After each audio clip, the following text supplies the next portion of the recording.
Assalamualaikum warahmatullahi wabarakatuh. Pada video ini kita akan melanjutkan materi data preparation.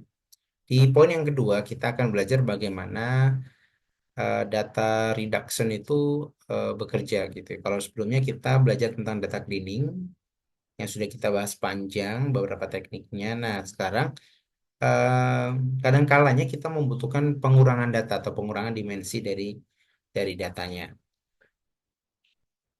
Nah, kita akan coba secara langsung ya. Jadi pertama tentu kita harus import library-nya terlebih dahulu.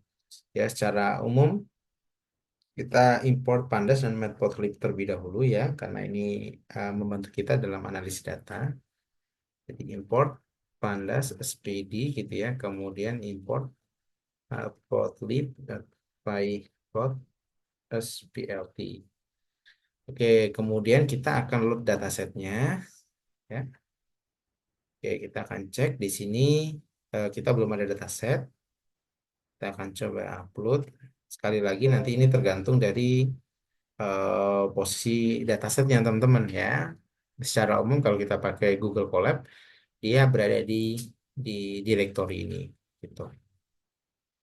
Oke, nah setelah selesai import pandas dan matplotlib ya, selanjutnya kita coba membuat variabel namanya df. Tidak harus df sebenarnya ya. Ya, tapi ya defaultnya biasanya seperti itu data frame gitu ya. Best practice-nya orang menggunakan nama itu CSV. Tapi sekali lagi tidak harus. Kita klik ke CSV, kemudian kita juga ingin tampilkan. Oke, misalnya kita ingin tampilkan 3 baris pertama. Nah, kurang lebih seperti ini. Ini standar ya. Jadi apa yang sudah kita kerjakan di sini tidak akan berdampak pada dataset ini karena kita nggak menyimpan file tadi ini. Nah, kecuali kalau misalnya kita ingin menyimpan filenya gitu ya. Jadi dataset yang sudah ini tadi sudah kita macam-macam coba tadi bersihkan dan sebagainya itu kita bisa simpan ke file baru namanya ini ya df to apa nih itu Excel to CSV kurang lebih seperti ini ya misalnya ya kita nih clean kayak gitu. Nah ini ketika kita jalankan ini nanti dia akan eh, menyimpan dataset Titanic yang bersih kayak gitu. Nah tapi kita nggak menggunakan dataset ini ya karena ya ya karena memang tujuan kita tidak tidak eh, menggunakan data ini secara berurut gitu ya. Pokoknya lebih kita berlatih gitu aja sih di teknik-teknik data preparation ini tadi. Nah, sebenarnya kita bisa gunakan data yang terbaru ini. Jadi ini masih menggunakan data yang kotor yang awal ya. Ya. Salah satu pendekatan dari data reduction adalah yang paling mudah adalah fitur selection ya. Artinya seleksi fitur. Fitur itu artinya kolom atau atribut. Jadi kadang-kalanya kita mempunyai banyak kolom, banyak atribut ternyata nggak semuanya dipakai ya. Fitur-fitur yang akan dipakai itu paling mungkin passenger ID tentu nggak akan dipakai gitu ya, karena dia punya makna dia cuman kayak ID aja gitu ya, ID yang increment gitu ya, 1, 2, 3 dan sebagainya. Nama mungkin kita pakai kita nggak, tapi kalau secara namanya mungkin nggak ya, tapi mungkin bisa kita ambil misternya atau ya Mrs. atau Miss dan sebagainya. Lalu kita bisa tahu dia itu adalah biasanya kalau miss itu cenderung lebih muda dan sebagainya. Tapi kita juga bisa ambil dari age-nya tadi kayak gitu. Nah, kalau kita lihat ini miss ini sekitar umur 26 gitu ya. Ya, sis biasanya lebih lebih tua, lebih dewasa dan seterusnya ya. Jadi sebenarnya paling mudah adalah eh ya memfilter gitu ya. Misal kita ingin exclude ini ya, tiket dan kabin ya. Tiket ini juga mungkin kita nggak akan terlalu foto ya bisa jadi dipakai bisa jadi enggak ya tergantung nanti pendekatan teman-teman seperti apa. Nah artinya kalau saya punya sekian kolom df dot columns ya saya nggak mau pakai semua kolom ini tadi gitu ya saya nggak mau pakai semua ini gitu ya tapi saya mau kayak yang lain kayak gitu misal saya membuat data frame baru data frame 1 gitu ya artinya df ini kita bisa langsung drop seperti ini ya CF drop kolom seperti ini ya atau kita ya ekonomi seperti ini bisa ya ini bisa atau dengan pendekatan yang ya kita gunakan seperti ini ya, df ya, punya dua ya. Oke, kalau seperti ini. Nah, ini juga bisa ya. Bisa namanya adalah df2 gitu ya. df2 dot head. Oke. Nah, bisa juga seperti ini ya. Ya ini nge-replace ya, seharusnya kita bisa pakai print atau kita bikin sel sendiri. Ya artinya em, em, ada oh sorry, ini seharusnya nggak dipakai semua ya. Ini seharusnya ini nggak dipakai gitu ya. Kemudian artinya ini dihapus gitu ya. Artinya ini dihapus atau nah, seperti ini harusnya dan seterusnya. Atau mungkin kita bisa pilih yang atas saja gitu ya. Ini juga bisa seperti ini. Nah, artinya fitur-fitur ini yang hanya kita pakai nanti ya. Apakah survive atau enggak ini pasti ya, karena ini labelnya ya. Kemudian ini yang lain mungkin kita cenderung pakai juga. Nah, itu paling mudah ya. Atau kita bisa menggunakan pendekatan korelasi antar atribut ya, antar atribut. Jadi kita bisa melihat metriknya seberapa dekat sih suatu nilai itu dengan survive-nya gitu ya. Apakah P-class, apakah sex, sebagainya. Tetapi sebelum itu kita harus handle missing value dulu. Jadi nggak bisa ketika ada data kosong kayak gitu. Nah, kalau kita lihat seperti sebelumnya ya df dot is null ya dot sum. Hmm. Oke, dia melihat ya ini seperti sebelumnya ya. Kita mungkin cepat aja kita hapus ya seperti ini atas mungkin ya ini kita pakai ya. Tapi mungkin kita langsung replace aja di kolom df-nya. Ya, kita hapus kolom untuk passenger ID, name, tiket, sama kabin. Oke, artinya kita sudah nggak punya eh, nggak punya kolom-kolom ini. Oke, jadi kalau kita lihat df.head ini sudah kosong. Nah, karena ya. Kemudian selanjutnya kita tahu bahwa masih ada nilai missing value di age dan embark tadi ya. Ini ya, age dan embark ini tadi. Ya, misal kita isi kedua nilai tadi kalau di tutorial sebelumnya itu mungkin kita hapus gitu ya embarknya ya tapi ini kita isi aja kayak gitu menggunakan perintah fill. Nah, caranya adalah sebenarnya ini nanti teman-teman tadi ya kembali ya pendekatan yang bagus seperti apa perlu dicoba, jadi tidak harus langsung terus diisi atau dihapus. Nah itu ada justifikasi pemilihan tadi df.h gitu ya, di mana df.h itu nanti kita akan isi filna ya, kalau hapus tadi dropna ya, dari eh, dari rata-rata ini ya, dan ini sudah otomatisasi komplit ya, dari rata-rata dia dfh minnya dan di replace otomatis ya, ini place dulu lah, kita langsung pakai ini aja. Begitu juga Oke, begitu juga untuk embark ini ya, kita filna dengan menggunakan mode gitu ya, mode. Nanti kalau teman-teman kalau lihat seperti ini, saya copy dulu mungkin. Oke, ini kalau dijalankan artinya eh, mode kan modus ya, artinya yang paling banyak muncul. Nah, kalau kita lihat di sini ini ya, dot value count ya, nilai yang paling banyak adalah S. Nah, sehingga ketika kita menggunakan mode ya, kenapa indeks ke nol ya? Karena kalau indeks nolnya saya hapus, maka jadinya akan seperti ini. Ya, indeks ke nol S, maka kita ambil nol seperti ini ya. Oke, untuk mendapatkan value-nya aja. Jadi dia akan di-replace jika ada yang kosong, maka akan di-replace. Jadi dua yang ini tadi akan dihapus ya. Bukan akan diganti gitu ya. Dua yang ini tadi ya akan diganti dengan S. Oke. Nah, selain itu kita harus merubah bentuk yang tidak konsisten tadi gitu ya. Yang kalau teman-teman masih ingat di video sebelumnya itu ada male, female, laki-laki itu ya, termasuk tadi ya ada embarkasinya itu ada yang ini ya, kalau kita lihat di sini ada S, C, Q ya. Ini harusnya udah dibahas di video sebelumnya. Berarti Southampton itu adalah sama dengan seperti S. Nah, ini perlu kita handle terlebih dahulu sebelum kita membuat matriknya tadi, matrik korelasinya. Jadi kalau saya ingin menulis DF sex ini ya, nah ini otomatis ya dikasih ya. Tapi ini masih kurang lengkap ya. Ini seperti yang sebelumnya ya, teman-teman. eh, jangan bingung. Hmm, oke, mantap tadi ya.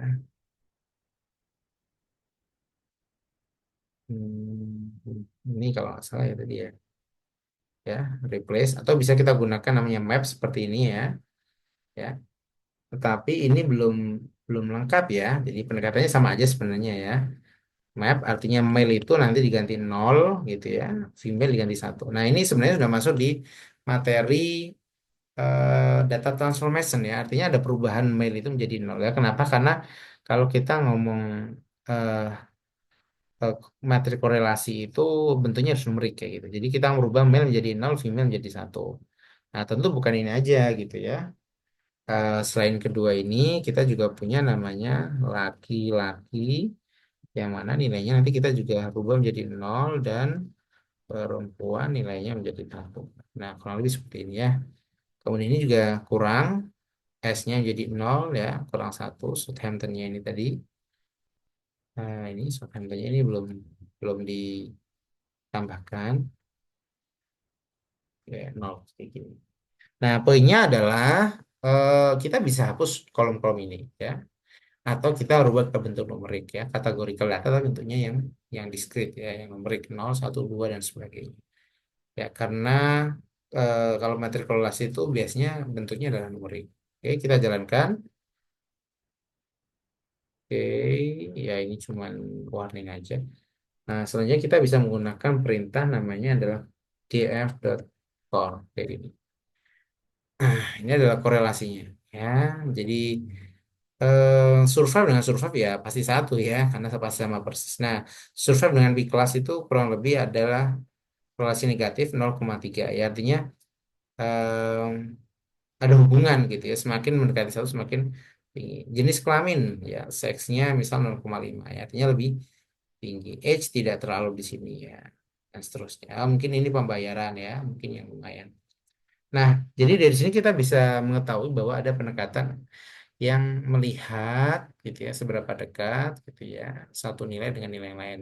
Walaupun sebenarnya kalau bentuk kategorikal seperti ini bentuknya cuma satu 2 3 itu memang cenderung memang ya kita perlu explore lebih dalam kecuali misal yang diprediksi dengan yang dependent dan independent variabelnya itu memang bentuknya numerik yang tadi screen tak continuous ya seperti di regresi itu biasanya lebih bagus gitu ya pendekatannya. Misal mengetahui kedekatan antara gaji pegawai dengan uang yang dikeluarkan. Nah, itu biasanya eh, sangat bagus gitu ya bentuk eh, ininya apa tuh namanya korelasinya.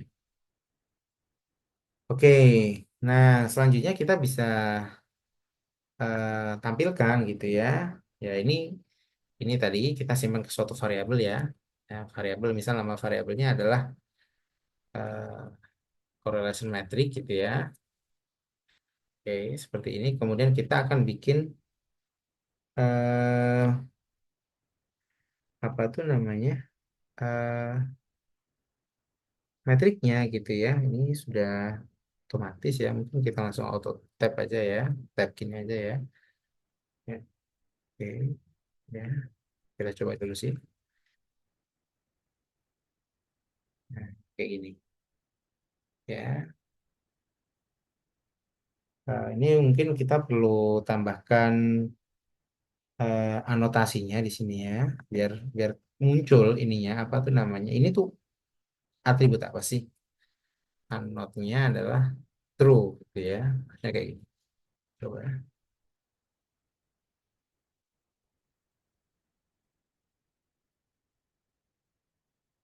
Oke,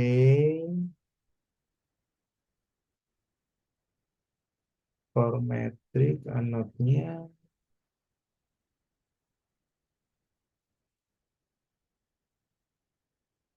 Oke. Mungkin sorry kita nggak pakai ini ya. Nah, ini salah ini. Bukan show ya, tapi kita ingin pakai Seaborn gitu ya. Nah, kayak gini. Nah, terlalu menggunakan auto tab ya. Koma not true gitu ya. Oh, ini masih error ya karena Seaborn-nya belum dipanggil ya. Oke, kita import juga ya. Import Seaborn SNS ya. Oke, jalankan. Oke,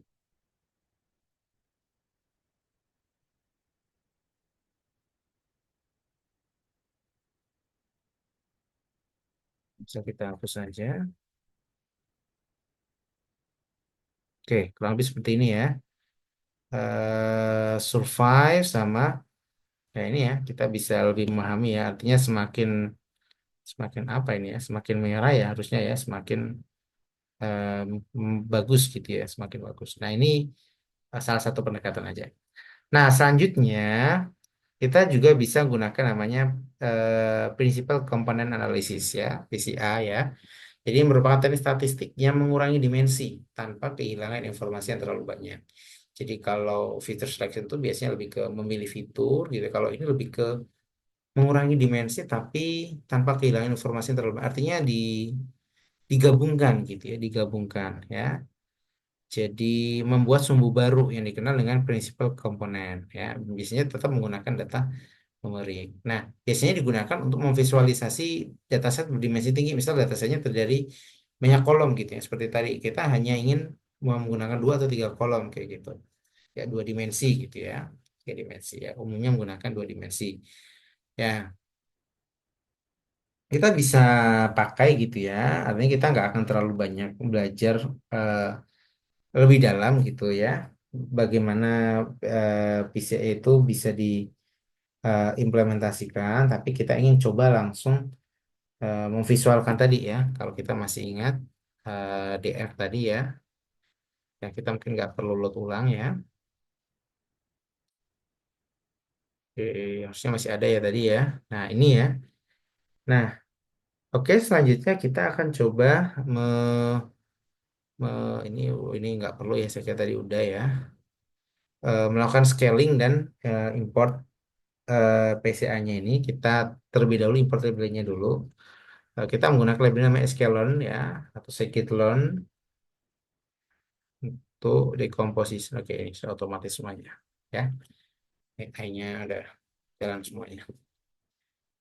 Ya, jadi kita import PCA dan standar scalar gitu ya, untuk menskalakan gitu ya, melakukan scaling kayak gitu.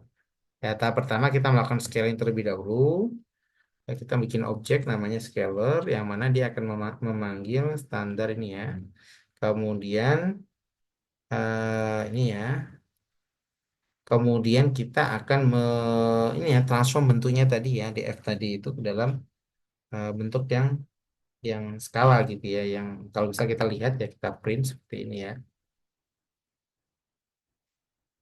Oke, nah seperti ini ya bentuknya sudah dalam bentuk eh, terskalakan gitu ya.